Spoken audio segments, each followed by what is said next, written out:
everyone, and welcome back to Echoes of Excellence. This is episode 2 of our little adventure into ideas, stories, and people who shape them. I am Sanskriti, a student of School of Social Sciences, Christ University, Delhi NCR campus, and I'm so glad you all are here. Today's guest is someone whose work I've been fangirling over for a while. She's India's leading data journalist, the brains behind Data for India, and basically the person who proves numbers aren't just boring. They're actually full of drama, surprise, and real human stories. Miss Rukmini S. So Rukmini ma'am, your book, Whole Numbers and Half Truths, really shook a lot of us. It's like every chapter made me go, wait, what? Because it wasn't just about statistics. It was real life hiding in the spreadsheets. What made you write it? And did your eco and stats background have any benefit to that? So I started off as a field reporter and I moved into data journalism quite a lot later. I spent, several years first as a field reporter in Mumbai with the Times of India, then writing more broadly about the state and then more broadly traveling over the country. And I think what I found after some years of doing data journalism was that I had this sense of an insight into the way things worked in India through a combination of two things, both what good data could tell us, as well as what my experiences as a field reporter had shown me that the data either missed or got wrong or could be misleading on. And I felt that I wanted to tie together these two sets of experiences to try and tell a whole story about 10 big questions about how things work in modern India. So I think in sort of more academic terms, in a way, it is the qualitative and the quantitative coming together to try and tell a more nuanced picture. It's funny that you ask about my econ and stats background because what did help me was the lack of an econ and stats background. So this isn't a humble brag. I encourage people to go out and get econ and stats training. And the best thing now is that you don't necessarily have to do it as a degree. There's so many other avenues to get this knowledge. But I haven't studied math, stats, economics, political science, or anything of any real use. I have a journalism background, and then I did a master's a little bit later. But I think in part because I didn't have a maths and stats background, I had to work that much harder to try and understand the numbers. I had to really read them very slowly, read all the documentation and paperwork around it. I had to ask a lot of questions. I had to go to the people producing the numbers and really ask them questions that in hindsight must have seemed really, really, 101 to them. But I think when you are at that basic a level, there is no option to to sort of glide over things or not really understand it. You are going to have to understand every single bit. So I think that really helped me. I did end up learning on the job, and now of course I have a team who I can lean on to fill in the gaps in my own knowledge. But I think what it also helped me do was to write for a lay audience, being a lay person who went through data myself. So I think sometimes it's hard to understand or hard to picture what can people make of this data. Can people understand what you're talking about? Can they understand visualizations? And I think what helps is because I too come from a non-maths and stats background, I'm hopefully able to communicate in a way that's much easier for people to understand. Okay ma'am, thank you so much for letting us know that. You often dive into topics where governance, policy, and public trust all crash into each other. While researching, did you find moments where numbers told one story and the politics told another? Yeah, so there's a couple of examples I can think of, though this really does happen a lot. And I think, politics is one form of what we can think about, but I think also just popular narrative and the sort of public opinion that forms over time, that too is something that's often at odds with the numbers, whether or not it's driven by politics. So one example really has been this my continuing surprise at how much this notion of a population explosion or a demographic explosion has taken hold in Indian politics when it is based on such poor data. And it's not just that it's based on poor data, it's based on data that we've known for 20 years does not point to a population explosion. So, just to put it plainly, we did have a very high population, high growth rates and high birth rates in the early years of independence, and right up to, I would say, the 70s and 80s. But just as happens all over the world, as all demographers would expect, when a country gets richer, women get better access to health and education, fertility begins to fall and families become smaller. And that's exactly what we're seeing in India as well. So, in fact, I would say that most Indian states in particular, and even at the national level, we really need to be confronting the challenges of what declining birth rates mean for a country, and what uh, a single child family, aging, what are these things going to mean? These are problems that the Western world is confronting, but the numbers really show us that most Indian states need to worry about this. So it's not just that, 20 years ago, if politicians were still saying this about the population explosion, you could think maybe they don't know what the numbers say. But the fact that this narrative has endured for the last 20 years and is still, pulled out, is really one of those examples for me of numbers and the data being completely at odds with each other. Another example that comes to mind in a sort of opposite direction is around the pandemic, where I think a lot of because we know now that the number of deaths or mortality as a result of COVID was much higher than what the recorded statistics showed. I think there is often a sense or a narrative that this is because people were lying. Either governments were lying or they were suppressing numbers, that sort of thing. But what I find is that if you look at the levels of recorded deaths from most communicable diseases, which includes malaria and diarrheal disease, those two are much higher than what the official numbers show. And this is not out of any intentional manipulation or fudging, but it is out of a health administration system that is still immature. We still don't have the ability to accurately capture the cause of death of a large number of diseases. Things are getting better, but there's a long way to go. So there, I feel like the narrative was at odds in the other sort of political direction, which is this sense that people still have that the numbers were as they were because of an intentional intent to hide and obfuscate. I don't actually think is based in fact, and in fact it is a piece with what we see with mortality from most diseases. Oh, that's really surprising. Okay, ma'am, now let's talk about data for India. I love that it makes official data so easy to find as well as access, and not feel like you're decoding a secret code that's about 118 years old. What made you start it, and how did you imagine students or young researchers using it? So I think in a sense it was essentially a response to exactly the sort of sentiment that you're expressing, which is that simple data or simple data-driven answers around basic socio-economic questions in India has been unnecessarily difficult to access, both the data and the insights from it. And my feeling is that this has done a real harm to public understanding of the country, that there is a severe lack of general understanding of what India actually looks like. And this is in part to do with the fact that numbers are very hard to access, and even when they are typically presented in extremely polarized and biased sort of fashion, which makes it very hard to understand or hard to trust them and take them seriously. So we felt that we had developed over time the ability to work through the numbers and present them in easy to understand fashion. So exactly this sort of decoding that has to be done, we felt that we figured out how to do it, and we could do it competently. And we didn't want everybody else to have to put in that work to answer a simple question like, what is average consumption expenditure in India? Which are the richest or poorest states? What is fertility actually like? It shouldn't be that hard to access credible information on this.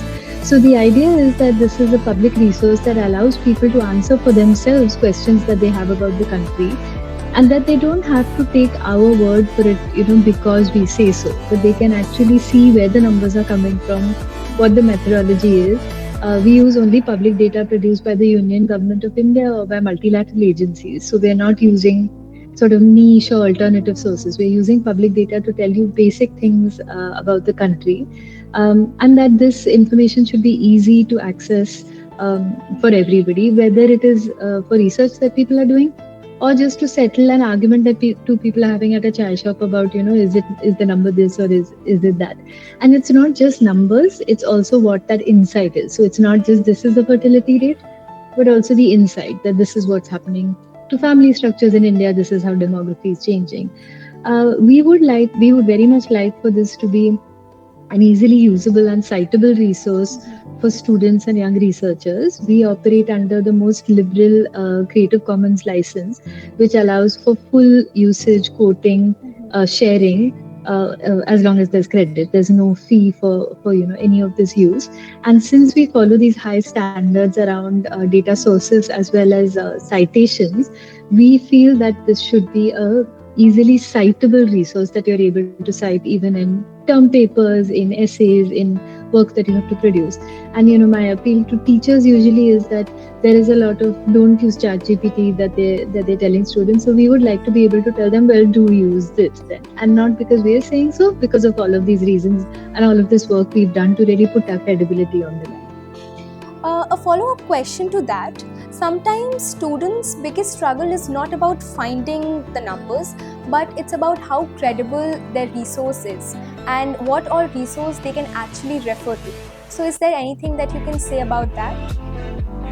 So I think that's a very valid concern, and it's actually something I've heard over and over in the last 5 years or so, and again is in part behind the reason for setting up Data for India, that there is a strong sense of people not knowing which data source to turn to, what is credible and why it is credible. So let me answer this in two ways. Let me answer this first about Data for India, and then more broadly, for other data sources as well. For Data for India, as I said, our data sources are all listed. We're very nerdy about methodology. We're okay to write, to put 20 footnotes if it means that absolutely no part of the process is going to be, hidden or unclear. We also make all of the data that we use available for download. So, you can use it yourself and then, satisfy yourself that we've not cherry picked it and this is what the numbers actually show. The data that we use is also data that has gone through many levels of supervision and scrutiny, not by us, but by international agencies. So all of the data produced by the union government as well as by multilateral agencies follows a set of international standards. And if they deviate from those, then we would write about it. So wherever there are issues with the data, we write about that as well. In general, my advice, particularly with people who want to work with data themselves, is that there is a healthy amount of skepticism you have to have at all times. It doesn't mean a blanket suspicion of all data, but it certainly means going in with a critical and engaged mind. And when people say, so then we don't know what to trust, my answer always is that there are no shortcuts. You're going to have to put in the work. It shouldn't be that way. It should be that data or information should be easy to share, reuse, understand without being so suspicious of it all the time. But in the absence of that and in the presence currently of this glut of misinformation, there are no shortcuts, and you have to put in that extra level of work to do some reading around it to understand whether that particular data source is good or not. Right, ma'am. There's this thing we call as the politics of numbers. How stats can be dressed up to fit any story, and how did you keep the analysis honest with letting the narratives not take over? So I think it really starts with an acknowledgement of the fact that we are all humans with biases, opinions, loves, dislikes, all of that. So I think trying to start from a position of unnatural or artificial neutrality is a terrible place to start, because you tie yourself into all sorts of knots and you set yourself a standard that it's almost impossible to achieve. So what's better to do is to start by acknowledging that you may have a set of biases, and then to try to do that work, to try to do your work with the acknowledgement that, hey, I have these prior beliefs. Are those beliefs affecting the way I'm engaging with the data? Should I do something to, be more questioning of it and to sort of get past those assumptions of mine? So, if I often ask people to do this. If your set of beliefs or your own personal politics is such that you belief that either things are consistently getting better or things are consistently getting worse depending on your own political beliefs.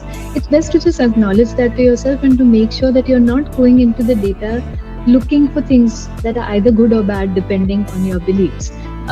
So like call out your own biases to yourself, name them, acknowledge them, see them, and then work with them is one piece of advice I have. I think the other also is to show true integrity both to the numbers as well as in our case to our readers. That we truly believe that we are not here to tell good or bad stories, positive or negative stories. We're truly here to communicate what the data says.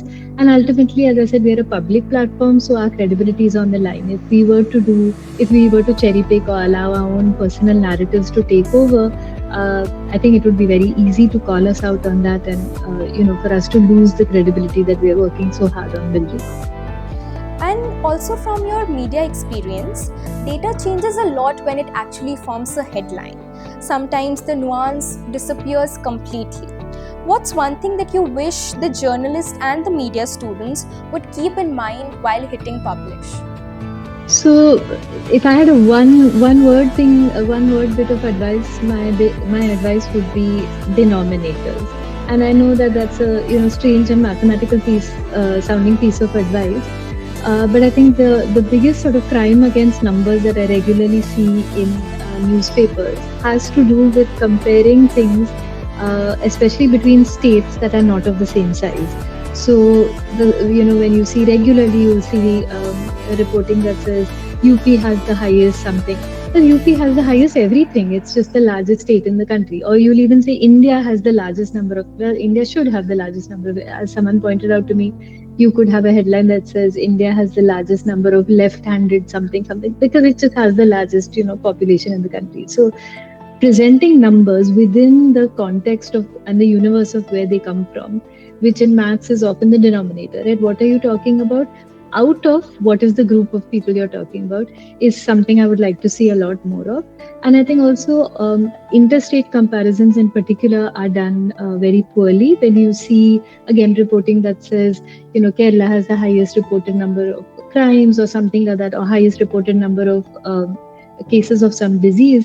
Well, you are talking about an extremely developed state that has very good reporting mechanisms and that is able to capture much more of what you're talking about. So are you capturing better state capacity, or is the number capturing more of a particular crime or a particular disease? So to be much more careful and much less headline chasing with interstate comparisons would be my, if I could get that across, I would think this is a job well done.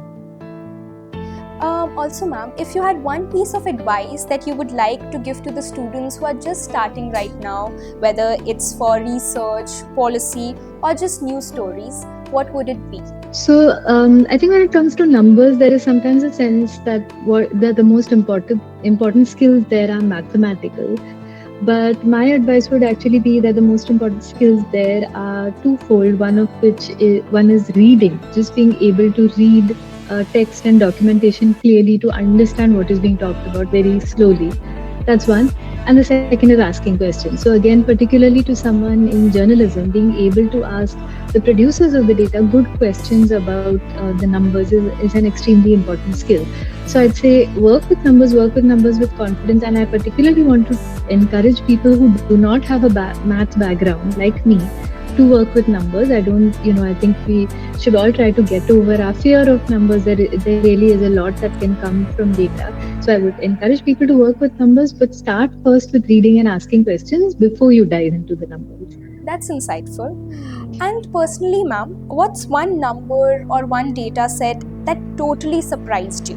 Something that made you stop and see or just react to as, oh, this is what Real India is all about. So I think looking at migration numbers has been that experience for me. So I think the stereotypical view of a migrant in most people's minds is of a man who's moving from a rural area to a big city looking for work.